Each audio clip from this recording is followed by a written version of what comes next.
मुख्यमंत्री भूपेंद्र सिंह हुड्डा ने संगठन निर्माण को लेकर चंडीगढ़ में होने वाली बैठक पर बयान दिया। 4 जून को राहुल गांधी की अगुवाई में होने वाली इस बैठक को लेकर भूपेंद्र हुड्डा ने कहा कि इससे राज्य में संगठन को मजबूती मिलेगी।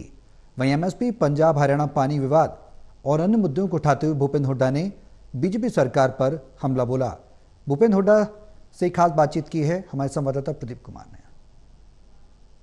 को लेकर राजनीतिक हलचलें बढ़ी हुई हैं। कांग्रेस की संगठन सर्जन बैठक पर निगाहें लगी हैं। इसके अलावा राज्य सरकार के खिलाफ अनेक मुद्दों को लेकर कांग्रेस हमलावर है। राज्य के पूर्व मुख्यमंत्री भूपेंद्र सिंह हुड्डा इस वक्त हमारे साथ हैं। हुड्डा जी, एक बड़ी बैठक होने जा रही है संगठन सर्जन कार्यक्रम को लेकर राहुल गांधी जी की अगुवाई में। कैसे इससे संगठन मजबूत होगा और क्या मैसेज जाएगा? ऐसा ये कार्यक्रम राहुल गांधी जी ने और कांग्रेस पार्टी ने पूरे देश में चला रखा है। हरियाणा में भी आ रहे हैं, वो मध्य प्रदेश भी जाएंगे, क्योंकि संगठन नीचे से मजबूत होना चाहिए। तो ये है इनका प्रोग्राम। जिले के प्रधान के लिए ऑब्जर्वर लगाए हैं सारे हरियाणा के, उनकी मीटिंग होगी, वरिष्ठ नेताओं से मीटिंग करेंगे और इसलिए एक नई जान कांग्रेस में फूंकने के प्रयास। कांग्रेस को मजबूती मिलेगी, संगठन को मजबूती मिलेगी और ये कहीं ना कहीं राज्य सरकार के लिए एक बड़ा चुनौतीपूर्ण रहेगा, क्योंकि अगर मुख्य विपक्षी दल कांग्रेस की ओर से संगठन को मजबूत बनने की कवायद होती है तो एक दूरगामी मैसेज है ये। हरियाणा में कांग्रेस तो मजबूत है, लेकिन संगठन पिछले बहुत साल से नहीं है। संगठन अच्छा मजबूत बनेगा, यही प्रयास पूरी पार्टी का है कि हमारे को एक मजबूत संगठन नीचे लेवल से, मतलब ब्लॉक लेवल है, जिला गांव का लेवल है, अपना वार्ड लेवल है, ये मजबूत होना चाहिए। और दूसरी तरफ अगर देखें तो राज्य सरकार के खिलाफ अनेक मुद्दे हैं जिनको लेकर आप जनता के बीच वो मुद्दे भी उठा रहे हैं। अभी हाल ही में फैसला हुआ है एमएसपी खरीद से जुड़ा हुआ, खरीफ फसलों पर केंद्र सरकार का फैसला, उस पर भी आपत्ति दर्ज कराई गई आपकी ओर से। क्या आपत्तियाँ हैं? आपत्ति तो ये है कि इनका वायदा ये था कि 2022 तक हम किसान की आमदनी दुगनी कर देंगे। बीजेपी आमदनी तो दुगनी करी नहीं, लागत कई गुना बढ़ा दी। अब देखो 2014 में डीजल का क्या भाव था, खाद का क्या था, कीटनाशक दवाई का क्या था, और हरियाणा में जो वैट जो है डीजल पे सबसे कम था, आज सबसे ज़्यादा है। खाद पर कोई टैक्स नहीं था, अब जीएसटी लग गया। कीटनाशक दवाई पे कोई टैक्स नहीं था, 18% जीएसटी लग गया।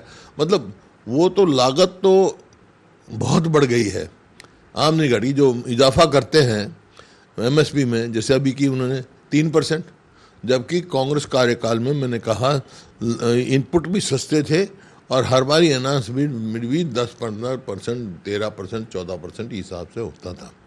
तो किसान आज की हालत ख़राब है, जो कर्जे के बोझ में बहुत बढ़ गया, कई गुना हो गया। मान लो 2014 में किसान के उस पर 7 लाख करोड़ कर्जा था, तो आज 24 लाख करोड़ हो गया। इसी प्रकार हरियाणा पे कितना कर्जा कई गुना बढ़ गया, लेकिन परफॉर्मेंस नहीं है, कोई विकास नहीं है हरियाणा का, और किसान को कोई राहत नहीं है।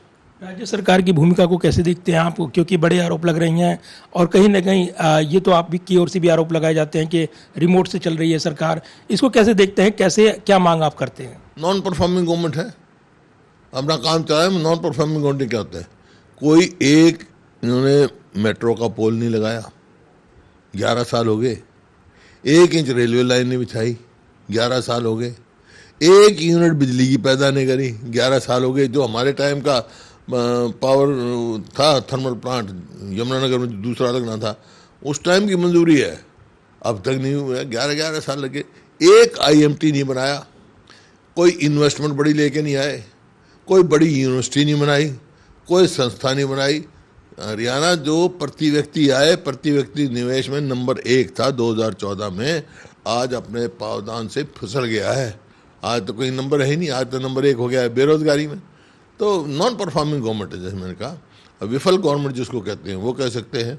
अब आप पूछोगे जी आप इस सरकार को नंबर कितने दोगे? भाई 10 में से आप कितने नंबर देते हो? 0 से कम में दे नहीं सकता।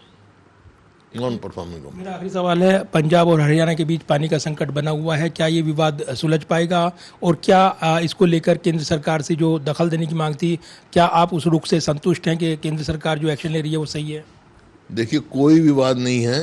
हरियाणा कोई किसी का हिस्सा नहीं ले रहा, अपना हिस्सा ले रहा है। जो पंजाब की तरफ से वो कार्रवाई हुई सरासर गलत है।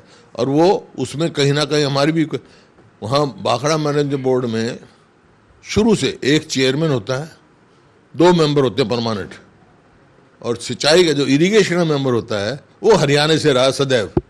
अब लगाया इन्होंने, 3 साल तक था ही नहीं, तो रखवाला ही कोई नहीं था वहाँ हमारे हिस्से का। कोई भी बात नहीं, हम अपने हिस्से का पानी है लेके रहेंगे। SYL से भी हमारे हिस्से का आना है, वो भी पंजाब नहीं दे रहा। हम एक एक बूंद अपने हिस्से का पानी लेके रहेंगे। बात करने के लिए पूर्व मुख्यमंत्री भूपेंद्र सिंह हुड्डा और संगठन सर्जन बैठक पर निगाहें लगी हैं। राहुल गांधी की अगुवाई में ये बड़ी बैठक होने वाली है। तो दूसरी तरफ राज्य सरकार से जुड़े मुद्दों को लेकर भी हमलावर हैं पूर्व मुख्यमंत्री और बड़े सवाल उठा रहे हैं। कैमरामैन पवन शर्मा के साथ प्रदीप कुमार, टोटल न्यूज़, दिल्ली।